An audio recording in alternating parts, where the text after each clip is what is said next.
مفاد پرست ٹولے کو، کرپٹ ٹولے کو کبھی بھی قبول نہیں ہوگی۔ چنانچہ ابھی سے ہی منصوبہ بندیاں شروع ہو چکی ہیں، کیونکہ ایک دھچکا لگا ہوا ہے، ایک صدمہ ہے اس وقت اپوزیشن کی صفوں میں، اور ابھی سے منصوبہ بندیاں ہیں کہ اس شخص کا رستہ کیسے روکا جائے، کیونکہ ایک احساس پیدا ہوا ہے کہ ایک آپ کہہ لیجئے کہ ایک فیلنگ ہے کہ شاید خان جو ہے وہ پہلے سے زیادہ ووٹ لے کے، پہلے سے زیادہ سیٹیں جیت کے ایک بہتر میجورٹی کے ساتھ واپس آئے، اور اگر وہ اس طرح ہوتا ہے، واپس آتا ہے، تو پھر وہ کرپٹ لوگ جو آج بچ نکلے یا اپنے وسائل استعمال کر کے، کرپٹ چینلز کو استعمال کر کے بچ بچا کر رہے تھے، ان کے پھر دن پورے ہونے شروع ہو جائیں گے۔ یہ وہ خوف ہے جو کہ صفوں میں پھیلا ہوا ہے، اپوزیشن کی صفوں میں پھیلا ہوا ہے۔ اب اس کو روکنے کا کیا؟ جو ٹیبل پہ ہیں وہ تین چیزیں ہیں۔ ایک تو یہ کہ سپریم کورٹ کے پاس کیس چلا گیا۔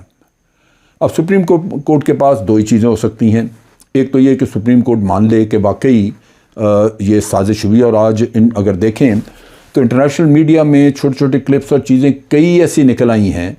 جو کہ اگر حکومت ان کو اکٹھے کر کے کمپائل کر کے ایک سٹوری پیش کرتی ہے سپریم کورٹ میں، تو اس سے ایک ایسا امپریشن ابھرتا ہے کہ واقعی سازش کی گئی ہے اور اپوزیشن کے لوگوں کو ملا کے یہ نو کانفیڈنس موشن چلائی گئی۔ لیکن دوسرا یہ بھی ہو سکتا ہے کہ اگر سپریم کورٹ مطمئن نہ ہو ان شواہد سے جو پیش کیے جائیں گے، تو کوائٹ پاسبل کہ وہ اس چیز کو ریجیکٹ کر دیں اور کہیں جی سازش کوئی نہیں ہے، تو اس سے اپوزیشن کا مسئلہ حل ہو جاتا ہے۔ ان کو جو ملنا چاہیے یا ملنے کے لیے وہ کوشش کر رہے ہیں وہ مل جائے گا۔ انہوں نے پہلے تو بینچ کو ہی آج متنازع بنانے کی کوشش کی اور کہا کہ لارجر بینچ یا فل بینچ بنایا جائے، یہ لارجر بینچ ٹھیک نہیں، لیکن چیف جسٹس نے اس کو ریزسٹ کیا اور اس کا کوئی جواز نہیں تھا، لیکن اپوزیشن کے پاس بہت کچھ کہنے کو ہے نہیں تھا۔ اب یہ موو اگر تو ان کی کامیاب ہوتی، جس کے لیے وہ سرتوڑ کوششیں کر رہے ہیں، کئی وکیل اور بہت سارا بھاگ دوڑ ہو رہی ہے، اگر یہ کوشش کامیاب ہوتی ہے تو خان صاحب فارغ ہو گئے۔ لیکن اگر ان کی یہ کوشش کامیاب نہیں ہوتی اور معاملات الیکشن کی طرف بڑھتے ہیں، تو پھر ان کے پاس دو اور آپشنز ہیں۔ یہ ذہن میں رکھیے کہ آج جو پرسیپشن پورے پاکستان میں جہاں بھی ہم بات کرتے ہیں، الیکشن کمیشن کے بارے میں کوئی بہت اچھا تاثر نہیں ہے۔ یہ سننے میں آتا ہے عوام سے کہ الیکشن کمیشن متنازع ہے اور اس کا جھکاؤ غالباً پی ایم ایل این کی طرف ہے، جو اگر ہے تو قابل افسوس ہے، ہونا نہیں چاہیے کیونکہ یہ ایک نیشنل قومی ادارہ ہے۔ لیکن اس کے بعض وہ نکات بعض اس کی طرف اشارے بتاتے ہیں، جس سے کہ ایک پرسیپشن بنتی ہے کہ شاید الیکشن کمیشن سے وہ فیئرنس کی یا غیر جانبداری کی جو توقع کی جاتی وہ شاید نہ ہو۔ یہ عوام میں ایک تاثر پایا جاتا ہے، اللہ کرے کہ غلط ہو۔ اب یہاں پہ الیکشن کمیشن کے پاس ایک کیس پڑا ہوا ہے، بہت کوشش کی جا رہی ہے کہ اس کیس کو جلدی سے باہر نکالا جائے، اور وہ ہے فارن فنڈنگ کا کیس۔ فارن فنڈنگ کے کیس میں جو پیچھے بیک سٹیج پہ بھاگ دوڑ ہو رہی ہے، اس میں پاسبلٹی یہ کریٹ کی جا رہی ہے کہ اس پارٹی کو، پی ٹی آئی کو بین کر دیا جائے کہ جی انہوں نے فارن فنڈنگ لی تھی، الزام وغیرہ ان پہ عائد کیے جائیں اور ان کے اوپر کیس بنایا جائے، پابندی لگ جائے ساری عمر کے لیے کہ عمران خان سیاست نہیں کر سکے گا۔ یہ وہ کھیل ہے جو کہ کھیلنے کی کوشش کی جا رہی ہے۔ اب یہ آپشن بڑے عرصے سے چلی آ رہی ہے، لیکن غالباً ان کے نقطہ نگاہ سے آج وقت آ چکا ہے کہ اس کو میدان میں لایا جائے۔ اب ہم ایزیوم کر لیتے ہیں،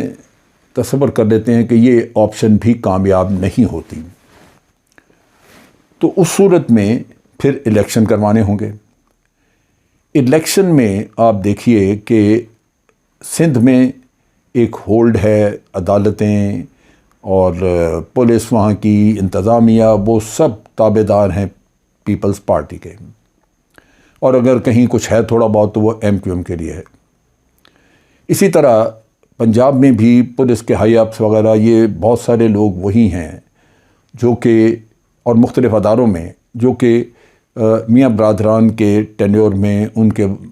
دور حکومت میں ان کو ترقیاں ملیں یا ان کو بھرتی کیا گیا، آج وہ بڑی اچھی پوزیشنوں پہ بیٹھے ہیں اور وہ بہت کچھ کنٹرول کر رہے ہیں۔ الیکشن کرانے کے لیے اداروں کا تعاون چاہیے اور اس میں الیکشن کمیشن خصوصی طور پہ۔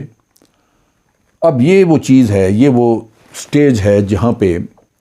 کہ بھرپور پیسے کا بھی استعمال ہوگا، لوگوں کی وابستگیوں کا استعمال ہوگا، اور کوشش کی جائے گی کہ الیکشن کو ایک ایسے سائنٹیفک طریقے سے ریگ کیا جائے کہ خان صاحب جو ہیں وہ آپ کو چاروں شانے چت نظر آئیں۔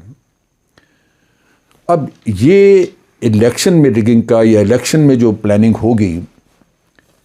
اس کو کاؤنٹر کرنے کا ایک ہی طریقہ ہے، اور وہ طریقہ یہ ہے کہ اس پورے سسٹم کو سائنٹیفکلی اسٹڈی کیا جائے۔ پی ٹی آئی اپنی ایک مضبوط کمیٹی ہر شہر کے لیے بنائے جو ان چیزوں کو نظر رکھے، اور عوام کا تعاون بہت ضروری ہوگا، کیونکہ یہ سازشیں، یہ چیزیں کرنے کے لیے جب آپ باہر نکلتے ہیں تو بہت کم ہوتا ہے کہ یہ 100% چھپ جائیں، یا کہیں نہ کہیں ان کی کچھ نہ کچھ بات باہر نکل جاتی ہے۔ سو اس پہ توجہ رکھنی ہوگی تاکہ ان چیزوں کو چیلنج کیا جا سکے۔ اگر یہ سارے مرحلے کنٹرول ہو جاتے ہیں اور یہ خدا کرے کہ صورتحال ایسی ڈیولپ ہو کہ ریگنگ نہ ہو سکے، یا یہ جو کیس ہمارے سامنے ہے فارن فنڈنگ کا، اس کا فیصلہ جو ہے وہ خان صاحب کے حق میں ہو، اور ادھر سپریم کورٹ بھی اس چیز کو ایک پازیٹیو نقطہ نظر سے دیکھے، تو پھر تو میدان صاف ہے۔ آج خان کی پاپولیرٹی پہلے کی نسبت بہت بہتر ہے، لیکن اگر یہ نہیں ہوتا تو مشکلات بہت ہیں۔ میں یہ تجزیہ آپ کے سامنے اس لیے رکھ رہا ہوں کہ میں چاہتا ہوں کہ ہم سب کوئی بہت اچھی امیدیں لگا کے اگر بیٹھے ہوں تو بعد میں کوئی چیز جب امید ٹوٹتی ہے تو اس وقت صدمہ ہوتا ہے۔ امیدیں رکھنا، اللہ تعالیٰ سے اچھا گمان رکھنا بہت ہی اچھی بات ہے، مسلمان کا فرض ہے یہ، لیکن اس کے ساتھ ساتھ اپنی آنکھیں اور کان کھلے رکھنا